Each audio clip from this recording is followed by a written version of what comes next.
Hello students, अभिषेक Vishwakarma lectures में आप सभी लोगों को क्लास 12 फिजिक्स फर्स्ट में लेसन 5 विद्युत धारा पढ़ाया जा रहा है, इलेक्ट्रिक करंट। ठीक है, लेसन 5 में पार्ट 3 तक अध्ययन कर चुके हैं। अनुगमन वेग विद्युत धारा में संबंध, अनुगमन वेग विभवांतर में संबंध। ठीक है, अब नेक्स्ट टॉपिक हमारा है गतिशीलता। अभी परिभाषा पे मत जाइए हम क्या लिखे हैं। ठीक है, ध्यान से समझने का प्रयास कीजिएगा कि गतिशीलता है क्या।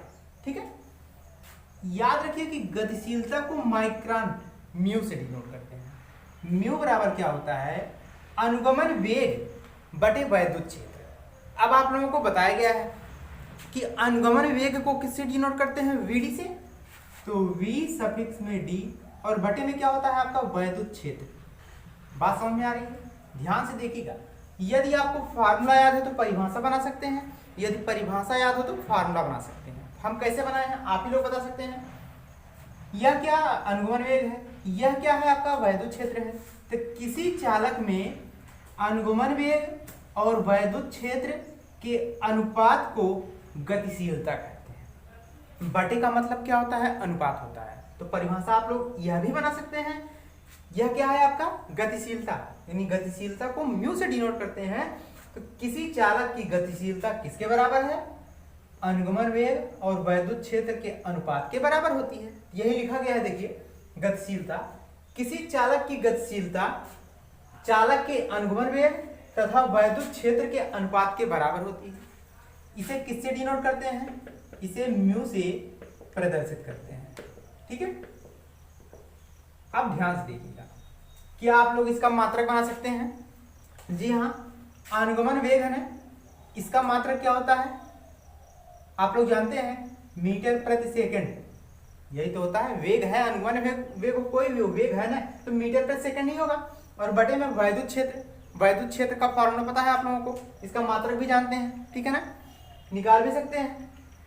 तो इन दोनों का मात्रक, वैद्युत क्षेत्र का मात्रक और अनुगमन वेग का मात्रक यहाँ पे लिखने के बाद कैलकुलेट कर लेंगे। जो भी आपका मात्रक आएगा वह किसका आएगा? गतिशीलता का मात्रक आएगा। ठीक है ना, चलिए। और हम लोग जानते हैं कि E बराबर V अपान डी होता है।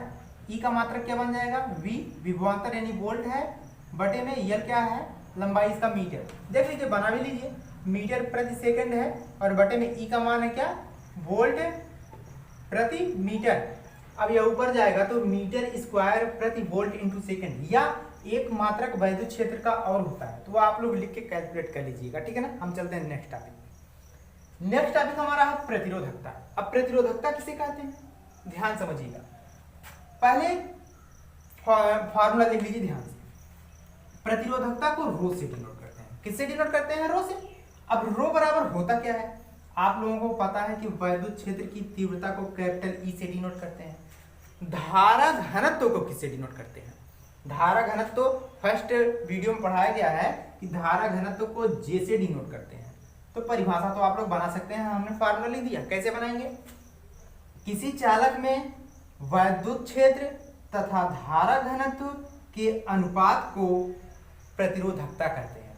प्रतिरोधकता को किससे डिनोट करते हैं? रो से डिनोट करते हैं। यहाँ पर लिख सकते हैं कि प्रतिरोधकता को रो से डिनोट करते हैं। ठीक है, तो परिभाषा हम जो कहे हैं वही लिखे भी हैं। देखिए, किसी चालक में वैद्युत क्षेत्र तथा धारा घनत्व के अनुपात को प्रतिरोधकता कहते हैं। अब बात आती है इसके निगमन की, क्योंकि इसका फार्मूला कुछ पेपर में दूसरा आता है। क्या आता है? ध्यान से देखिएगा। रो इक्वल टू, आप लोगों को अभी अभी बताया गया कि E आपका वैद्युत क्षेत्र की तीव्रता है। इसका फार्मूला क्या होता है? V अपान L होता है। V विभवांतर है, L आपका लंबाई है। और J का मान क्या होता है? J बराबर होता है I अपान A होता है। यह दोनों मान आपको बताया गया है पहले ही, तो रख दीजिए इसी में। E का मान है आपका V अपान L, बटे में J का मान क्या है आपका? I अपान। यहाँ तक क्लियर है? रख दीजिए इसी में। या हम कह सकते हैं रो इक्वल टू V अपान L रहेगा, गुणा करेंगे तो यह पलट जाएगा। A अपान में क्या आ जाएगा? I आ सकता है। या हम कह सकते हैं रो इक्वल टू V और I को एक साथ कर लीजिए ना। V बटे I को हमने क्या किया? एक साथ कर लिया। बगल में बचा क्या? A बटे L बचा। अब रो इक्वल टू V बटे I किसका मान होता है? ओम का नियम पढ़ाया गया है। क्या होता है? V बराबर I इंटू R होता है। तो V I इधर बटे में आएगा तो बराबर R ही तो बचेगा। यानी हम कह सकते हैं कि V बटे आई का मान R होता है प्रतिरोध है, बगल में A बटे L है यही। तो फार्मूला आपका बन गया। यही क्वेश्चन इसी फार्मूले पे आधारित क्वेश्चन बहुत बार पूछा गया है। तो प्रतिरोधकता को रो से डिनोट करते हैं। इसका फार्मूला क्या होता है? RA/L। अब मात्रक क्या बनाएंगे देखिए। R क्या है आपका? प्रतिरोध। प्रतिरोध का मात्रक क्या होता है? ओम। ओम का निशान हो गया। बगल में A है क्षेत्रफल। क्षेत्रफल का मात्रक होता है मीटर का स्क्वायर, और बटे में L लंबाई है, इसका मात्रक मीटर। मीटर से मीटर कैंसिल, तो क्या आ गया? ओम इंटू मीटर, या हिंदी में कह सकते हैं ओम इंटू मीटर, इसका मात्रक बन गया। क्लियर है यहाँ तक? चलिए अब आगे चलते हैं। गतिशीलता हो गया आपका, प्रतिरोधकता हो गया। नेक्स्ट हमारा टॉपिक क्या है इसी में? विशिष्ट चालकता। ध्यान से समझिएगा। नेक्स्ट टॉपिक हमारा है विशिष्ट चालकता। अब विशिष्ट चालकता है, ठीक है। आप लोग अभी अभी प्रतिरोधकता का फॉर्मूला, उसकी परिभाषा अध्ययन किए हैं। प्रतिरोधकता को डिनोट किससे करते हैं? रो से। अब आप लोग ये बताइए, अगर हम कहें कि 2 का उल्टा क्या होता है, तो कहेंगे 1/2। तो बताइए रो का उल्टा क्या होगा? 1/रो ही तो होगा। यानी बन गया परिभाषा इसी से, प्रतिरोधकता। प्रतिरोधकता को व्युत्क्रम कर दीजिए, तो प्रतिरोधकता के व्युत्क्रम को क्या कहते हैं? विशिष्ट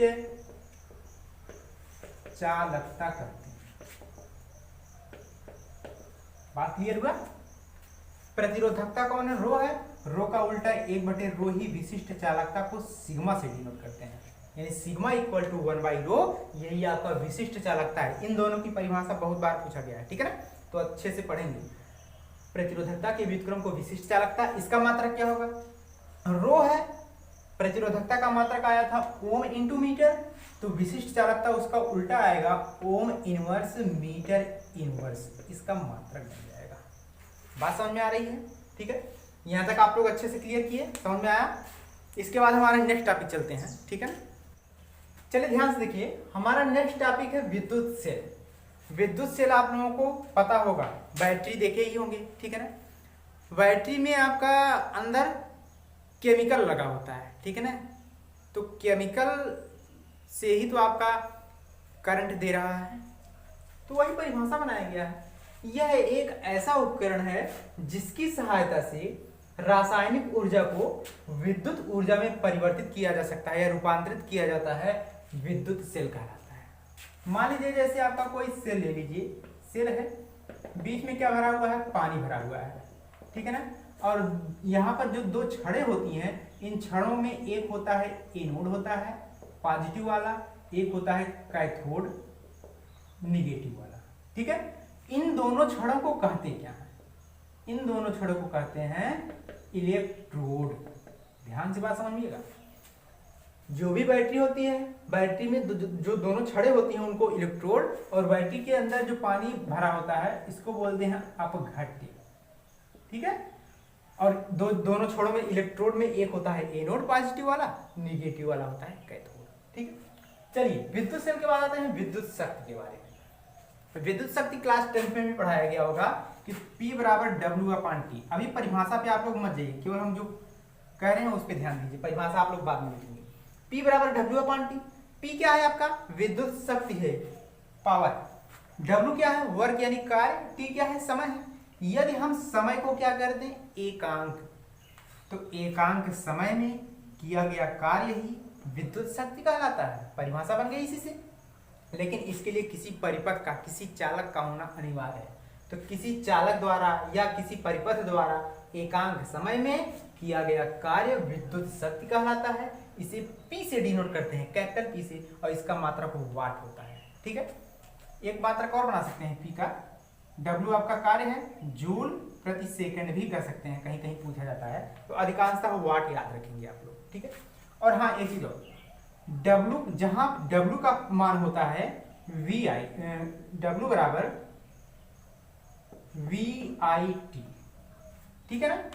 W बराबर क्या होता है? VIT, और होता है MGH भी होता है, यह बहुत ज्यादा पूछा जाता है। तो एक फार्मूला इसी से और बन गया, P = mgh/t। अब ये चीज ध्यान से समझिए, क्या जब भी आपको किसी क्वेश्चन में शक्ति ज्ञात करने के लिए दिया हो लेकिन उसमें द्रव्यमान और ऊंचाई भी दिया हो तब यह फार्मूला लगाएंगे, और नहीं तो यही फार्मूला लगाएंगे P बराबर W/T, जहां W बराबर क्या होता है VI। ठीक है ना। चलिए नेक्स्ट देखिए, इसको ध्यान से देख लीजिएगा, शायद मिस्टेक भी हो रहा होगा।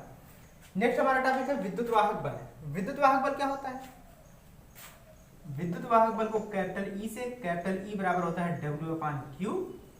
ई है आपका विद्युत वाहक बल, W क्या है कार्य, Q क्या है आवेश, यानी एकांक आवेश द्वारा किया गया कार्य। जैसे इसमें एकांक समय द्वारा किया गया कार्य था, इसमें एकांक आवेश द्वारा किया गया कार्य विद्युत वाहक बल कहलाता है। लेकिन किसके लिए? चालक के लिए, चाहे सेल के लिए, बैटरी के लिए। तो किसी परिपथ में एकांक आवेश द्वारा किया गया कार्य विद्युत वाहक बल कहलाता है। इसे कैपिटल ई से प्रदर्शित करते हैं। मात्रक क्या बन जाएगा? विद्युत वाहक बल का मात्रक देखिए, W कार्य है, इसका मात्रक जूल बटे Q कूलाम। आवेश किसका मात्रक कूलाम, लेकिन अधिकांशतः याद रखना है कि विद्युत वाहक बल का मात्रक वोल्ट होता है। बात आई समझ ना? विद्युत वाहक बल का मात्रक क्या होता है? वोल्ट होता है। ठीक है, तो आप लोग इसको अच्छे से अध्ययन करेंगे और P बराबर W/T के लिए जो फार्मूला बनेगा आप लोग बना सकते हैं, क्योंकि क्लास 10th में पढ़ाया भी गया। नहीं आएगा तो बताया जाएगा, एक बार अध्ययन कर लीजिएगा अच्छे से। कोई मिस्टेक हो इसमें तो देख लीजिएगा ध्यान से। ठीक है ना। आज के लिए इतना ही, और जो भी टॉपिक बचा होगा वह नेक्स्ट